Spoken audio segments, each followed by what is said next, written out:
Good morning. Praise the Lord everyone.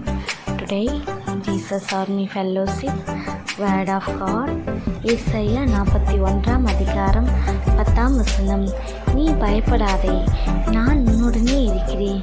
திகையாதே, நான் உன் தேவன். நான் உன்னை பலப்படுத்தி உனக்கு சகாயம் பண்ணுவேன். என் நீதியின் வலது கரத்தினாலே உன்னை தாங்குவேன். ஆமென். கர்த்தருடைய நாமத்துக்கு மகிமை உண்டாவதாக. இந்த நாளில் குடும்ப சத்தத்தை கேட்டுக்கொண்டிருக்க தேவனுடைய பிள்ளைகளே, ஒருவேளை பயந்து போயிருக்கீங்களா? கர்த்தர் இந்த நாளில் உங்களோடு பேசுகிறார். பயப்படாது, நான் உன்னோடனே இருக்கிறேன். கர்த்தர் கூட இருக்கும்போது எதற்காக பயம்? இது மட்டும் இல்லாமல் நீங்கள் கலங்கி கொண்டு இருக்கீங்களா? எந்த காரியத்தை குறித்து கலந்து கொண்டிருக்கீங்க? குழந்தை பாக்கியம் இல்லை, திருமணமாகவே இல்லை, என்னுடைய ரிசல்ட்டில் எப்படி ரிசல்ட் வந்துச்சு, என்னுடைய காலேஜில் நான் இப்படி இருக்கிறேனே, என்னுடைய வாழ்க்கையில் நான் இப்படி தோற்று போய் இருக்கிறேனே என்று கலங்கி கொண்டிருக்கீங்களா?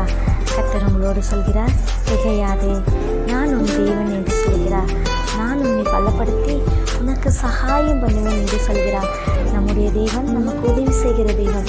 எந்த இக்கட்டு சூழ்நிலையிலும் நம்ம நீதியின் வலது கரத்தினால் நம்மளை தாங்குகிறதே நம்ம கூட இருக்கும்போது எந்த காரியத்தை குறித்து பயப்படாதீங்க, கலங்காதீங்க. ஆமேன்.